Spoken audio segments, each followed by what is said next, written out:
Hey folks, Sean here, and today what I want to talk to you about is measuring product market fit and why most people overthink it. Now, product market fit gets talked about a lot. What doesn't get talked about a lot is how to measure it, and I think it's easier than most people think that it is. Got some examples I want to share with you, and I also want to walk you through how I've done it before for my own product companies. Share some of those examples as well. So, I've talked about this quite a bit, but when I'm talking about product market fit, I want to make sure everyone understands that it's a phase and not a milestone. I think a lot of people think of product market fit as something to accomplish, and then once you have, you're good. And then you don't really need to focus on that a whole lot more throughout the duration of your product company. That is 100% incorrect because my own products and a lot of product companies that I've helped kind of turn around have found product market fit and ultimately found themselves out of it, likely because they weren't doing what they did to find it, but even for those that do occasionally get lucky, and that does happen, then they lose it and they don't really know why. So that's the first most important principle that I want to reinforce. Your product and your market are dynamic concepts. Those are ever changing.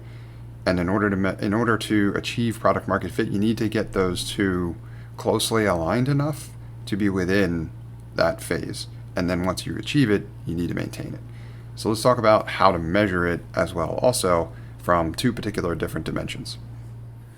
Okay, so how I measure product market fit is in two primary different dimensions, and that is qualitative and quantitative.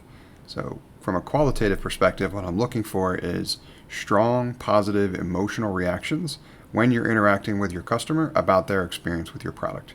If they're using language like, we love the product, if they're speaking profusely complimentary about the value that it adds for them, that is an indicator of strong product market fit from a qualitative perspective. Now, the other dimension is quantitative, and that's all about the numbers. And the way that I measure the quantitative product market fit is all around ROI, or return on investment. So if for every dollar your customer is investing in your product, how many dollars are they receiving back? And this might be an equation you need to calculate and build for your product through your customer's experience. And even if you are able to quantify it, you still need to get the validation criteria from them. As in, you might be able to quantify that for every dollar they're investing, they're getting $3 back based on your math, but you need to check your math against your customer. Not until they sign off on it is it official. So that's how I measure product market fit from both of these two dimensions. Strong, positive, emotional language when they're talking about their experience in using your product, and that's the qualitative category. And then from a quantitative perspective, it's all about return on investment. For every dollar that your customer is investing in your product, how many dollars are they receiving back? And to me, in order to achieve strong product market fit, they should be receiving at least $2 back for every dollar that they invest in your product. Allow me to share an example with you of how I use this strategy to measure product market fit with one of my own product companies, which is called StaffGeek. So that's an HR tech product. It's a SaaS platform. Our customers use it to incorporate cultural elements to hiring as they're going through that process to get more value out of it. So not essentially just screening candidates from a technical perspective, they're also looking at how well they might fit into their organization from a cultural perspective. So we've had some conversations with our customers very recently as we're figuring out how we may want to position our product more specifically in a couple of target markets, or one in particular. And results from one stood out as a clear, like, head and shoulders above the other ones that we measured as well. So using this strategy, how we measured it, right, from a qualitative perspective, as we did those interviews, one of those target markets, they used very strong language, and they were referring to the product, that they were using it very actively, they were getting a lot of value out of it, that it's saving them a lot of time, and that it's giving them a much greater indication for who is going to work out long term at that organization.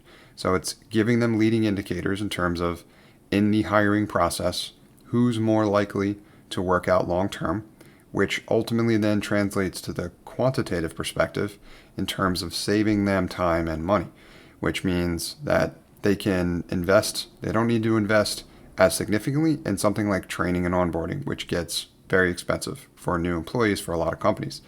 They spend less time bringing the candidates that have been through our system and scored well than they do for those that have not.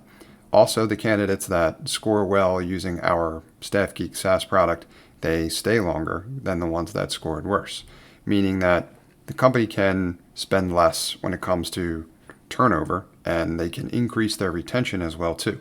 And we were able to translate that back to quantitative dollar savings, which ended up being a significant multiple over what they're investing in the product today. So that's how we used this system in order to measure product market fit for our StaffGeek product. Now that we know that, we're actually going to take further advantage of that by further specializing into that niche for that product, because we found who absolutely loves it and who's getting a significant multiple return on that product from the perspective of measuring it from a quantitative return on investment perspective. Thanks for watching my content. I hope this helps you figure out how to measure product market fit for your product.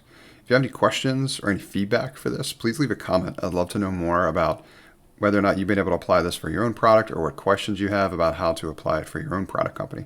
And if you like this content, please consider liking this video and subscribing to the channel. That gives me a better idea which content is the most valuable, so I can produce more that will hopefully offer you even more value.